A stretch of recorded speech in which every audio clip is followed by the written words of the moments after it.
My wife handed me divorce papers as an anniversary gift in front of both our families at dinner, so I signed them immediately and left with her cousin. I never expected our third wedding anniversary dinner to become the night that changed everything, but sometimes life delivers exactly what you need when you least expect it. The upscale steakhouse in downtown Minneapolis hummed with gentle sounds of silverware against china and muted conversations, creating what should have been the perfect atmosphere for celebration among exposed brick walls and warm Edison bulb lighting. I had reserved the private dining room weeks in advance, wanting to commemorate our anniversary with both families, and our closest friends gathered around the mahogany table that gleamed under pendant lights. My parents sat across from Cassandra's, exchanging pleasantries about recent snowfall and upcoming holiday plans, while our friends Derek and Michelle chatted about their recent Colorado vacation. Cassandra's cousin Autumn sat quietly at the far end, her professional camera resting beside her plate as she occasionally captured candid moments with the unobtrusive skill that had made her one of Minneapolis's most sought-after wedding photographers. I had always appreciated Autumn's calm presence at family gatherings, the way she observed everything with thoughtful brown eyes while contributing meaningfully to conversations without seeking attention like so many people in Cassandra's social circle. As a municipal transportation planner for the city, I understood the importance of careful preparation and attention to detail, which is why I had spent considerable time organizing this evening to honor what I believed was an important milestone in our marriage. The restaurant's sommelier had recommended an excellent Cabernet Sauvignon that paired perfectly with the ribeye steaks most of us had ordered, and conversation flowed as smoothly as the wine as we discussed local politics, upcoming family weddings, and Derek's recent promotion to senior partner. Cassandra seemed unusually animated throughout dinner, her laughter too bright and gestures more dramatic than typical, almost as if she were performing for an audience rather than enjoying an intimate family celebration. When dessert plates were cleared and the server brought coffee and offered after-dinner liqueurs, Cassandra stood with a smile that didn't reach her eyes and announced she had prepared a very special anniversary gift she had been planning for weeks. She retrieved an elegantly wrapped box from beneath the table where she must have concealed it before our arrival,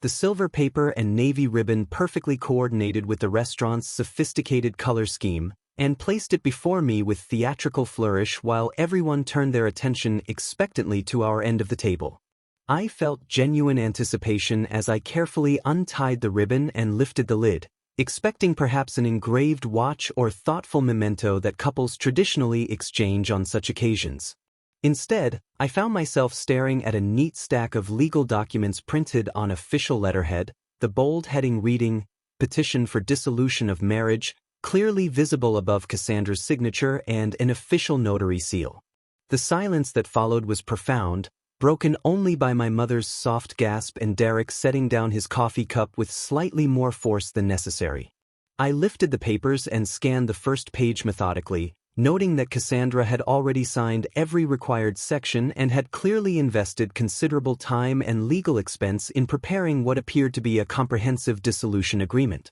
My initial shock gave way to strange clarity as I realized this theatrical presentation was intended to humiliate me in front of our families, forcing me into a position where I would either beg her to reconsider or accept public embarrassment as the price of maintaining dignity. I reached into my jacket pocket and withdrew the Mont Blanc pen I always carried for signing important municipal documents, the same pen I had used to sign our apartment lease and countless city contracts worth millions in public infrastructure investment, and without saying a word or asking for clarification, I began methodically adding my signature to every page that required it with the same professional efficiency I brought to any important document that crossed my desk. The rustle of paper seemed unnaturally loud in the hushed dining room as our families watched this surreal scene unfold, none quite able to process what they were witnessing. Cassandra's confident expression gradually shifted to confusion and then alarm as she realized her carefully orchestrated public humiliation was not proceeding according to expectations.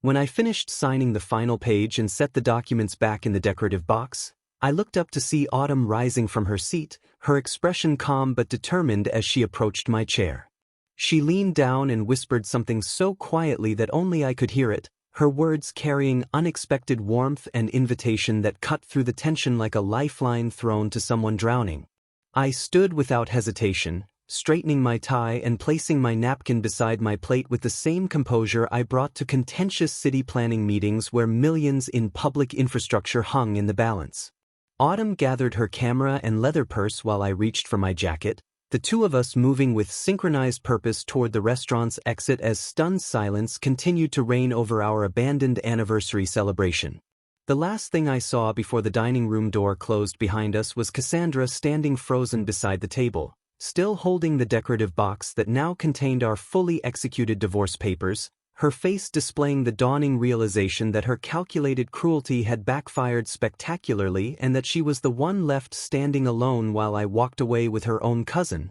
surrounded by stunned family members who were beginning to process what they had just witnessed. As Autumn and I stepped into the cool Minneapolis evening air and walked toward her silver Honda Civic parked under a streetlight on the tree-lined street, I felt something I hadn't experienced in months. The liberating sensation of a weight I hadn't realized I was carrying finally being lifted from my shoulders, leaving me free to discover what came next in a life that suddenly felt full of unexpected possibilities and genuine hope.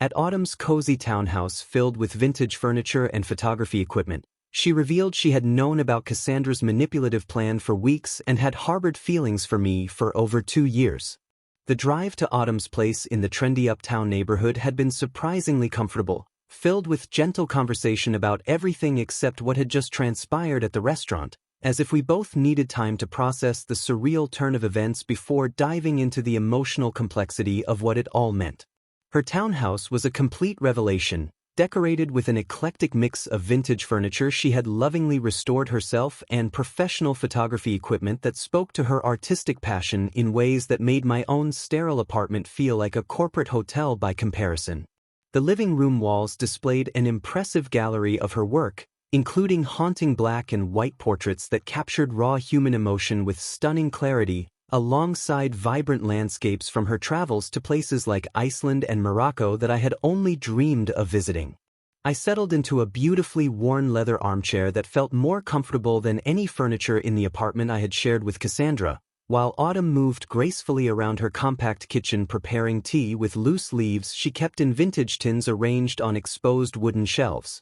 The warm lighting from carefully positioned Edison bulb fixtures cast everything in a golden glow that made the entire space feel like a sanctuary from the chaos we had left behind, and I found myself genuinely relaxing for the first time in months as the chronic tension in my shoulders began to dissipate. Autumn brought over 2 steaming mugs of chamomile tea in handmade ceramic cups and settled onto the vintage velvet sofa across from me, her expression thoughtful but determined as she began to share revelations she had been keeping to herself for far too long. She told me that Cassandra had been meticulously planning this public humiliation for nearly 3 weeks, ever since their last family dinner where Cassandra had complained bitterly about feeling trapped in our marriage and needing a dramatic way to end things that would make me look pathetic and desperate in front of everyone who mattered to us both. The revelation that Cassandra had confided her cruel intentions to Autumn weeks in advance made my stomach turn with a mixture of disgust at my wife's calculated cruelty and profound gratitude that Autumn had been present to witness my dignified response instead of the emotional breakdown Cassandra had clearly anticipated. Autumn explained with obvious pain that she had tried repeatedly to talk Cassandra out of her vindictive plan, suggesting more mature alternatives like couples counseling or honest conversation. But Cassandra had been absolutely determined to create a public spectacle that would leave me emotionally destroyed and socially humiliated. As Autumn spoke, my phone began buzzing incessantly with calls from Cassandra, each vibration against the reclaimed wood coffee table becoming more frantic as she presumably realized that her carefully orchestrated drama had not achieved the desired effect of reducing me to a begging, desperate mess. I silenced the device and focused intently on Autumn's words as she revealed something that stunned me even more than the evening's earlier revelations, confessing with quiet vulnerability that she had harbored genuine romantic feelings for me for over 2 years but had never acted on them out of respect for family relationships and basic decency. She described watching me at various family gatherings and seeing qualities in me that she found deeply attractive, particularly my quiet thoughtfulness, my genuine interest in other people's lives, and my ability to listen attentively without constantly trying to dominate conversations the way so many men did in their social circle. The way she spoke about me felt like hearing myself described by someone who actually saw and genuinely valued who I was as a person, rather than someone who was constantly cataloging my perceived shortcomings and finding me lacking compared to some impossible standard. My phone continued its relentless buzzing until I finally turned it completely off, but not before catching glimpses of increasingly desperate text messages from Cassandra that ranged from angry demands for immediate explanations to pathetic attempts at claiming the entire evening had been some kind of experimental therapeutic role-playing exercise designed to strengthen our marriage. Autumn and I talked deep into the night about everything from her photography projects and artistic vision to my work in urban planning and dreams of creating more sustainable community development, discovering shared interests in environmental stewardship and thoughtful design that we had never had the opportunity to explore in family settings where conversation remained frustratingly superficial. I found myself genuinely laughing for the first time in months as she told entertaining stories about difficult wedding clients and the behind-the-scenes chaos that went into creating those seemingly perfect moments she captured through her lens. Around midnight, Autumn walked me to her front door, and we stood there for a long, meaningful moment looking at each other with the kind of electric awareness that comes when two people suddenly realize that everything has fundamentally changed between them in a single evening. She told me with quiet sincerity that she had been hoping for this moment not because she wanted to see my marriage fail, but because she had always believed that I deserved to be with someone who truly appreciated who I was rather than someone who saw me as an ongoing project to be fixed or improved. As I drove home through the quiet Minneapolis streets to the apartment that would soon become mine alone, I felt a wonderful mixture of endings and beginnings, the definitive death of one chapter of my life and the potential birth of something entirely new and infinitely more promising than anything I had experienced in years. I consulted with attorney Mr. Richardson the next morning, who confirmed the divorce papers were legally binding and the process should be remarkably swift given Cassandra's thorough preparation. The law office of Richardson and Associates occupied the 15th floor of a downtown Minneapolis high-rise, with floor-to-ceiling windows that offered panoramic views of the Mississippi River and the bustling city below that somehow made my personal crisis feel smaller and more manageable in the context of all the life happening around me. Mr. Richardson was a distinguished man in his late 50s with silver hair and the kind of calm, reassuring demeanor that probably came from decades of helping people navigate the emotional minefield of divorce proceedings with dignity intact. He examined the documents I had signed the previous evening with the methodical attention of someone who had seen every possible variation of marital dissolution, occasionally making notes in his distinctive handwriting on a yellow legal pad. After 20 minutes of careful review, he looked up with what might have been the ghost of a smile and informed me that Cassandra's attorney had done exceptionally thorough work, creating an ironclad dissolution agreement that would likely be finalized by the court within 6 weeks rather than the typical 3 to 6 months. The property division was straightforward since we had kept most of our finances separate, and there were no children or complex assets to complicate matters, which meant I could focus on moving forward with my life rather than getting bogged down in lengthy legal battles. At my job as a municipal transportation planner for the city, my colleague Derek rallied around me with the kind of solid friendship that made me realize how much genuine support I actually had in my life when I stopped focusing on the one person who consistently made me feel inadequate. Derek had been at the restaurant the night before and witnessed the entire surreal scene, and his immediate reaction was to express relief that I was finally free from what he diplomatically called an unhealthy dynamic. The transportation planning department occupied a bustling floor of City Hall where we worked on everything from bike lane implementation to public transit route optimization, and the familiar rhythm of analyzing traffic patterns and community impact studies provided a welcome distraction from my personal upheaval. My supervisor, Patricia, called me into her office mid-morning to check on my emotional state and offer whatever flexibility I might need, but I found that throwing myself into work was exactly what I needed to maintain my equilibrium during this transitional period. Around noon, Derek and I were reviewing proposals for a new light rail extension when the receptionist called to inform me that someone was demanding to see me in the lobby, and my stomach dropped as I realized that Cassandra had decided to bring her drama to my workplace. I descended to the marble-floored lobby to find Cassandra pacing near the security desk, her appearance disheveled in a way that suggested she had spent a sleepless night processing the reality that her calculated cruelty had backfired completely. She was wearing yesterday's dress, her makeup smudged, and her usually perfect hair pulled back in a messy ponytail that made her look younger but also more desperate than I had ever seen her. The security guard, a kind older man named Frank who knew me from my daily comings and goings, hovered nearby with obvious concern as Cassandra launched into a frantic explanation about how the previous evening had been a terrible mistake born from stress and confusion rather than genuine intent to end our marriage. She insisted that the divorce papers were meant to be a wake-up call, a dramatic gesture designed to force us both to confront problems in our relationship and work harder to solve them together, but her words sounded hollow and rehearsed, like a politician trying to spin an obvious scandal. I listened politely but without engagement,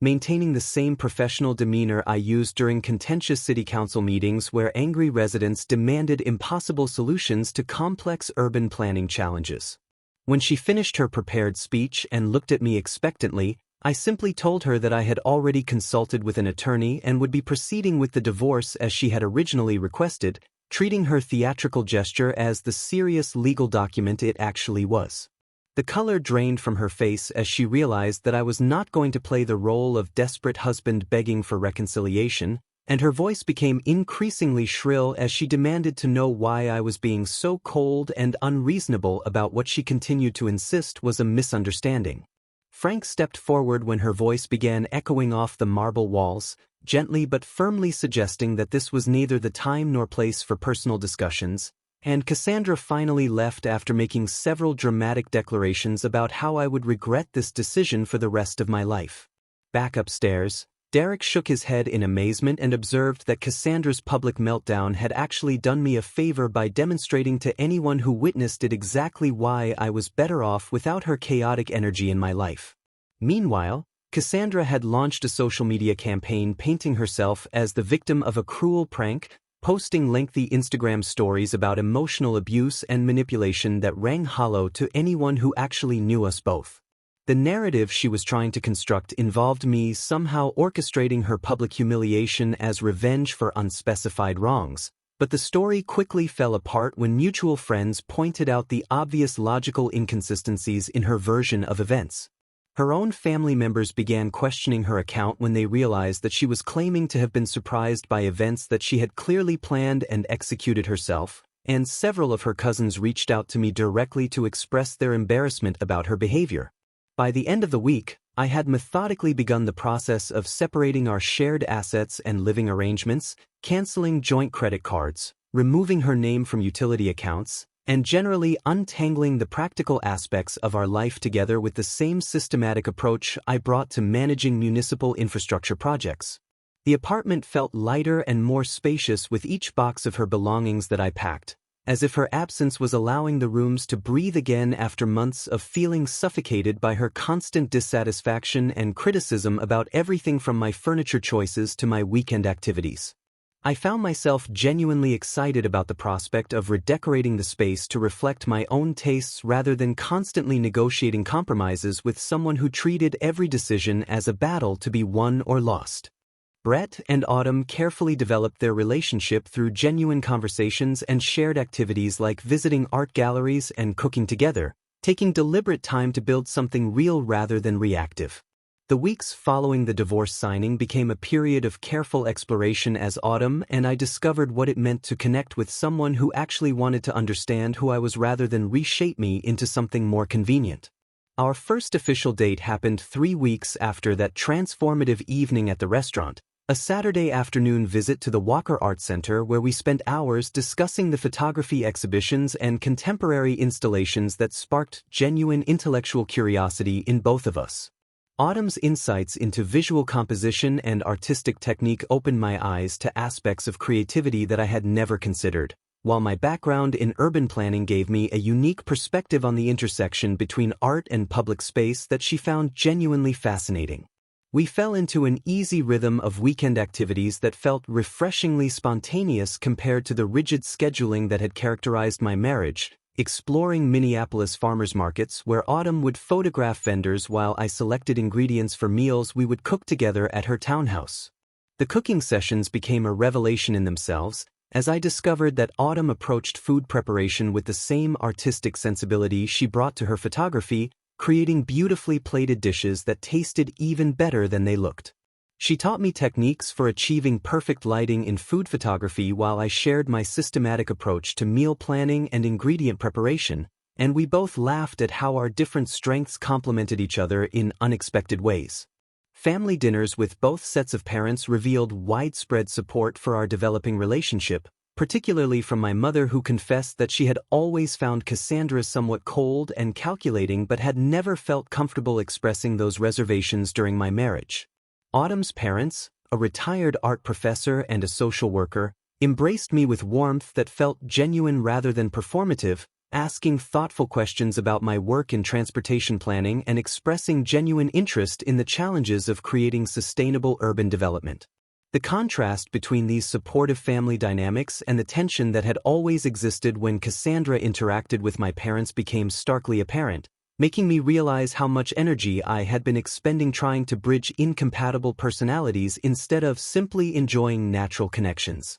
My father, who had always been somewhat reserved around Cassandra, seemed to relax completely in Autumn's presence, engaging her in lengthy discussions about photography equipment and sharing stories from his own amateur photography hobby that I had barely known existed. Meanwhile, Cassandra's behavior had spiraled into increasingly bizarre conspiracy theories about our supposed long-term affair, despite the obvious timeline that made such accusations impossible for anyone actually paying attention to the facts. She had begun sending accusatory text messages to various family members, claiming that Autumn and I had been secretly involved for months and had conspired to orchestrate her public humiliation as elaborate revenge for imagined slights. Her own mother called me personally to apologize for Cassandra's behavior and to assure me that the family did not believe her increasingly outlandish claims about manipulation and betrayal. The conversation with Mrs. Patterson was both illuminating and sad, as she revealed that Cassandra had exhibited similar patterns of creating drama and blaming others whenever relationships or situations didn't meet her unrealistic expectations. A family therapist that Mrs. Patterson had consulted warned that Cassandra had become dangerously fixated on the idea that we had orchestrated her downfall, refusing to acknowledge that her own choices had created the situation she now found so unbearable. The therapist had recommended that family members maintain minimal contact with Cassandra until she was willing to accept responsibility for her actions and seek professional help for what appeared to be significant underlying psychological issues. During this period, Autumn and I were deliberately taking our physical relationship slowly, both of us recognizing the importance of building emotional intimacy before adding the complexity of sexual involvement to what was already a delicate situation. Our conversations ranged from childhood memories and career aspirations to deeper philosophical discussions about what we each wanted from a life partnership, and I was continually amazed by how naturally we seemed to understand each other's perspectives. Autumn had a way of listening that made me feel truly heard, asking follow-up questions that demonstrated genuine interest rather than simply waiting for her turn to speak, and she challenged my ideas in ways that felt supportive rather than critical. The contrast between this healthy dynamic and the constant judgment I had experienced with Cassandra became increasingly clear with each conversation, making me wonder how I had tolerated feeling defensive and inadequate for so long. We spent evenings at independent bookstores and coffee shops, sharing recommendations for novels and discussing everything from environmental policy to travel destinations we hoped to visit together someday. Autumn introduced me to the local photography community, including gallery openings and artist meetups where I met creative professionals whose passion for their work reminded me of my own enthusiasm for urban planning projects that could genuinely improve people's daily lives. These social connections felt authentic and energizing compared to the networking events and couples gatherings that had characterized my social life with Cassandra, where conversation often felt performative and competitive rather than genuinely engaging. By the 2-month mark, I realized that I was happier and more relaxed than I had been in years, sleeping better, laughing more frequently, and approaching my work with renewed energy that my colleagues had definitely noticed. Derek commented that I seemed like an entirely different person, more confident and comfortable in my own skin, and several other coworkers made similar observations about my improved mood and increased engagement with office projects. Cassandra's mental state deteriorated as she began stalking Brett and Autumn, culminating in a confrontational late-night appearance at Autumn's townhouse where she made wild accusations and threats. The escalation began gradually with seemingly innocent drive-bys past my apartment building and appearances at coffee shops where Autumn and I had been photographed together for her social media posts, but it quickly evolved into more disturbing behavior that forced us to acknowledge we were dealing with someone who had become genuinely unhinged. I first noticed her silver BMW parked across from my building on 3 separate occasions over the course of a week, always with Cassandra sitting in the driver's seat scrolling through her phone with the kind of intense focus that suggested she was monitoring our movements rather than simply happening to be in the neighborhood. Autumn discovered that Cassandra had been following her photography Instagram account from multiple fake profiles, screenshotting images and posting them to her own social media with bizarre commentary about manipulation and betrayal that made no logical sense to anyone familiar with the actual timeline of events. The situation reached a crisis point on a rainy Thursday night when Autumn and I were enjoying a quiet evening at her townhouse, cooking dinner and discussing her upcoming photography exhibition, when aggressive pounding on the front door interrupted our peaceful domesticity. Through the security camera that Autumn had installed after a previous break-in attempt in her neighborhood, we could see Cassandra standing on the covered porch in rumpled clothing, her hair wet from the rain and her face displaying the kind of manic energy that suggested she had been building up to this confrontation for hours.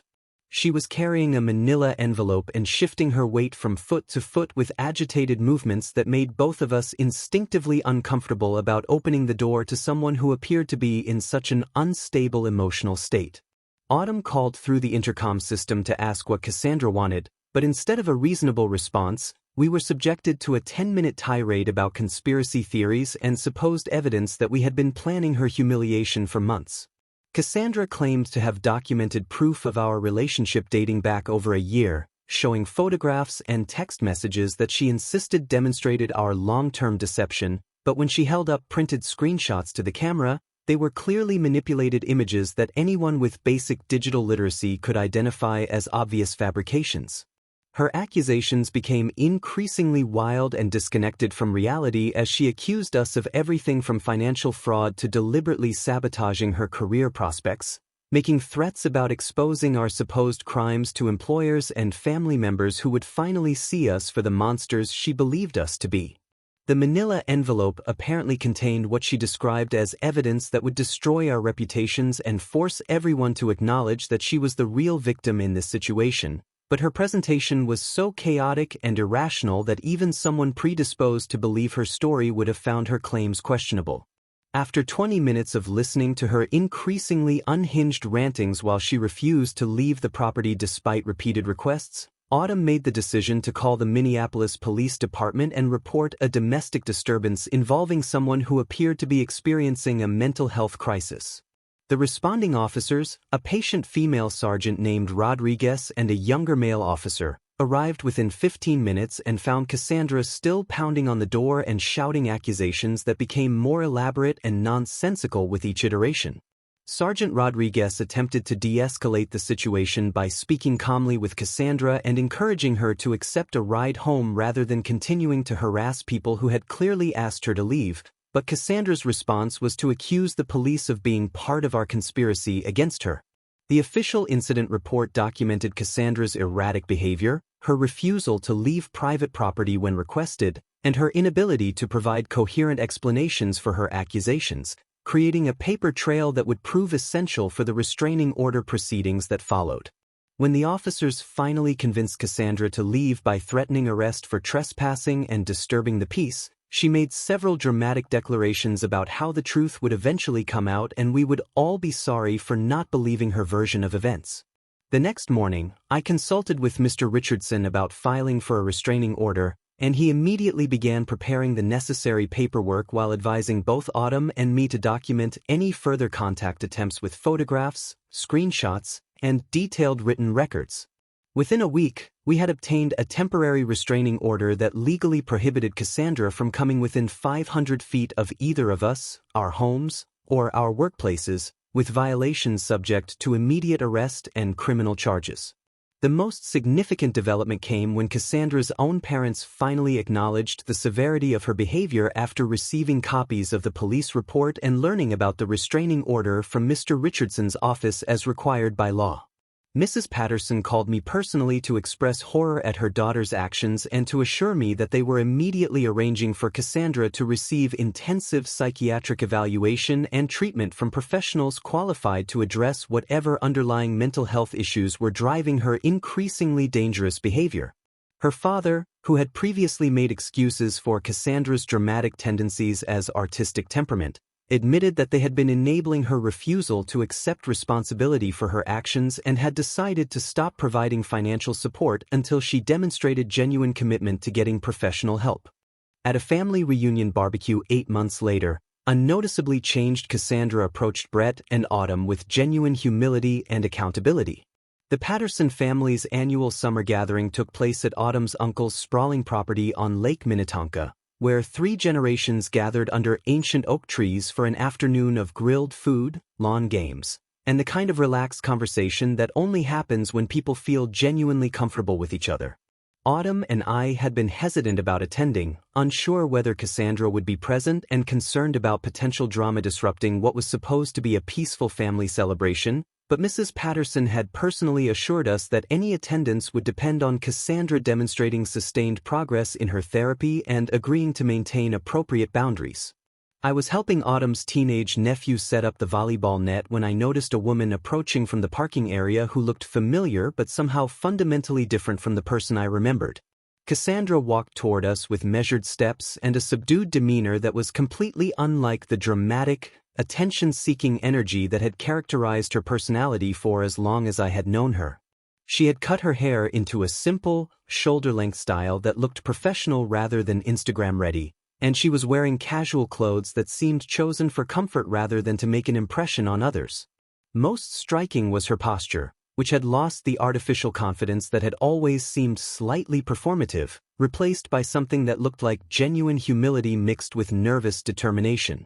She waited at a respectful distance until Autumn and I finished our conversation with her nephew, then approached us with the kind of careful body language that suggested she understood the gravity of what she was about to attempt and respected our right to refuse engagement entirely. When she asked if she could speak with us for a few minutes, her voice carried none of the manipulative undertones that had characterized our previous interactions, and she immediately accepted Autumn's suggestion that we move to a quiet corner of the property where other family members could still see us but wouldn't overhear our conversation. Cassandra began by acknowledging that she had spent the past 8 months in intensive therapy, working with a psychiatrist who specialized in personality disorders and the kind of destructive behavioral patterns that had characterized her response to our divorce and relationship. She explained that she had been diagnosed with several conditions that helped explain her inability to process rejection and her tendency to create elaborate narratives where she was always the victim of other people's cruelty rather than someone whose own choices had created the situations she found unbearable.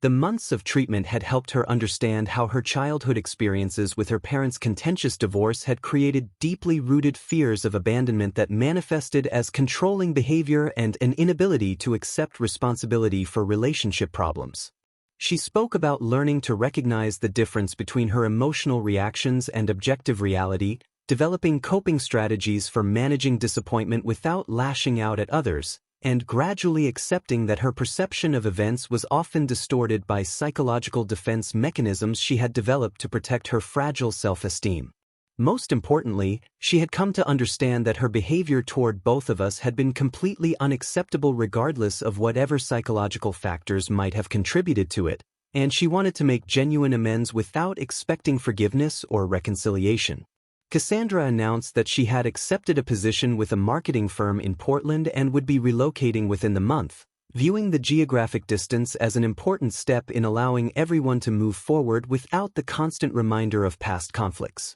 The job opportunity represented a significant career advancement that she had earned through months of focused professional development while simultaneously working on her personal issues, and she seemed genuinely excited about the prospect of starting fresh in a new city where she could apply everything she had learned about healthier relationship patterns. She delivered what was clearly a carefully prepared but genuinely felt apology, taking full responsibility for the public humiliation she had attempted to inflict at our anniversary dinner and acknowledging that her subsequent stalking behavior had been both illegal and deeply wrong. There was no attempt to minimize her actions or claim that we had somehow provoked her behavior, no request for sympathy or understanding based on her mental health struggles, just a straightforward acknowledgement that she had caused harm and was committed to ensuring it never happened again. She expressed genuine happiness about seeing us together and admitted that our relationship represented exactly the kind of authentic partnership that she now understood she had never been capable of providing during our marriage. The conversation felt surreal in its normalcy after months of chaos and legal intervention, like speaking with someone who had somehow become an entirely different person while still retaining the same physical appearance. Cassandra's family members had been watching our interaction from a distance with obvious anxiety, but when they saw us talking calmly without raised voices or dramatic gestures, the visible relief on their faces suggested that this was the first time in months they had seen Cassandra engage with conflict in a mature, responsible way. When our conversation concluded after about 20 minutes, Cassandra thanked us for listening and wished us genuine happiness in our future together, then walked back toward the main group without any apparent expectation of continued interaction or social reconciliation. The rest of the afternoon proceeded peacefully, with Cassandra maintaining appropriate distance while participating normally in family activities, demonstrating through her actions that she had indeed learned to respect boundaries and manage her emotions without creating drama or seeking to become the center of attention. 2 years later, Brett and Autumn were engaged and living in a beautifully renovated craftsman home they had purchased together, with Brett having received a promotion to Senior Transportation Planning Coordinator. The house hunting process had been a revelation in itself, as Autumn and I discovered we shared remarkably similar visions for what constituted an ideal living space, preferring character and craftsmanship over size and status symbols. We found our perfect home in the Highland Park neighborhood of St. Paul, a 1920s craftsman bungalow with original hardwood floors, built-in bookcases, and large windows that provided ideal natural lighting for Autumn's photography work. The previous owners had been an elderly couple who had maintained the home's historic charm while making thoughtful updates to the kitchen and bathrooms, creating a space that felt both timeless and thoroughly modern in its functionality. I had been promoted to Senior Transportation Planning Coordinator 6 months earlier, a position that came with increased responsibility for major infrastructure projects and a substantial salary increase that made the mortgage payments comfortable rather than stressful. The promotion had been the result of my successful management of the downtown bike lane expansion project, which had come in under budget and ahead of schedule while receiving widespread community support that exceeded all expectations. My supervisor Patricia had specifically mentioned my improved confidence and leadership abilities as factors in the promotion decision, qualities that I knew had developed significantly during my relationship with Autumn, who encouraged my professional ambitions without ever making me feel inadequate or insufficiently successful. Our home reflected both of our personalities and interests, with my office featuring detailed transportation maps and urban planning books alongside Autumn's photography equipment and carefully curated gallery walls displaying her latest work. The basement had been converted into a proper darkroom where Autumn could develop film and experiment with traditional photography techniques that complemented her digital work, while the main floor living areas provided comfortable spaces for entertaining the friends and family members who had become regular visitors to our genuinely welcoming home. We had adopted a rescue dog named Charlie, a golden retriever mix whose gentle temperament and love of long walks perfectly suited our active lifestyle and provided endless entertainment during weekend hikes around the Twin Cities metro area. The engagement had happened naturally during a quiet evening at home, as we discussed our shared dreams for the future, and I realized that I wanted to spend the rest of my life with someone who made every day feel like an adventure worth pursuing together. I had learned from my previous marriage experience to choose a ring that reflected Autumn's actual tastes rather than trying to impress her with size or expense, selecting a vintage Art Deco setting with a modest but high-quality diamond that perfectly matched her preference for understated elegance over flashy displays of wealth. Her acceptance had been immediate and enthusiastic, followed by tears of joy and the kind of authentic emotional response that reminded me daily of the difference between someone who genuinely wanted to be with me and someone who was simply settling for what I could provide. Cassandra's mother had remained in occasional contact, sharing updates about her daughter's continued progress and successful adaptation to life in Portland, where she had been thriving both professionally and personally.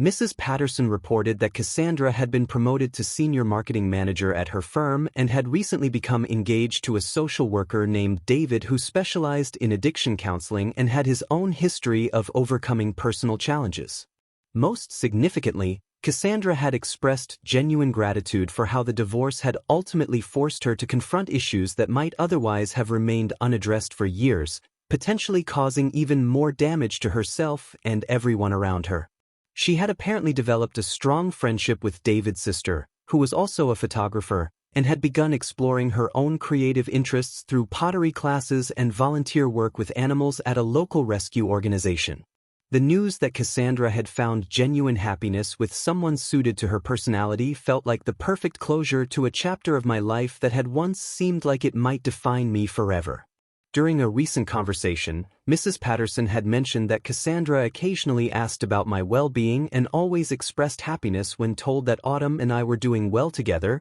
demonstrating the kind of emotional maturity that had been completely absent during our marriage and its aftermath. The contrast between my current life and the constant tension that had characterized my relationship with Cassandra couldn't have been more stark, as every day with Autumn felt peaceful and supportive rather than like a series of tests I might fail at any moment. We had begun making concrete plans for our wedding, scheduled for next summer in the backyard of our Craftsman home, surrounded by the gardens that Autumn had been cultivating and the friends and family members who had supported us through the challenges of the past 2 years. The guest list included everyone who mattered to us, including several colleagues from my transportation planning department who had become genuine friends rather than just professional acquaintances, and members of Autumn's photography community who had welcomed me into their creative circle with warmth and enthusiasm. As I reflected on the journey from that surreal anniversary dinner to our current happiness, I was struck by how Cassandra's intended cruelty had actually become the catalyst for discovering what genuine love and partnership could feel like when both people were committed to building something together rather than tearing each other down. The divorce papers that were meant to humiliate me had instead freed me to find someone who appreciated my strengths rather than constantly highlighting my perceived weaknesses, someone who encouraged my dreams rather than dismissing them as insufficiently ambitious or exciting. The experience had taught me to trust my own judgment about relationships and to recognize the difference between someone who claimed to love me and someone who demonstrated love through consistent actions and genuine support for my happiness and personal growth. Autumn and I had discussed the lessons we had both learned from our previous relationships, and we had made conscious decisions about how we wanted to handle conflict, communication, and the inevitable challenges that come with building a life together over the long term.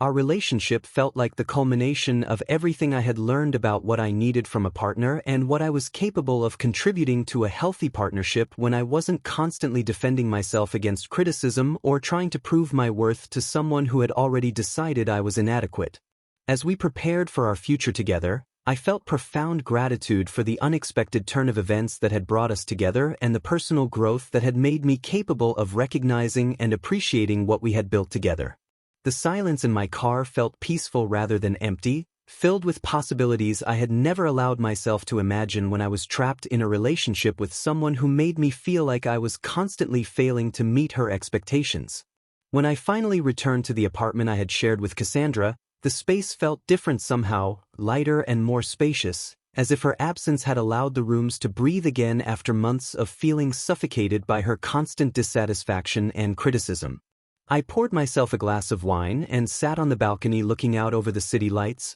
processing the reality that I was now officially divorced and genuinely free to pursue whatever came next without having to consider how it might disappoint or inconvenience someone who had never truly valued what I brought to the relationship anyway.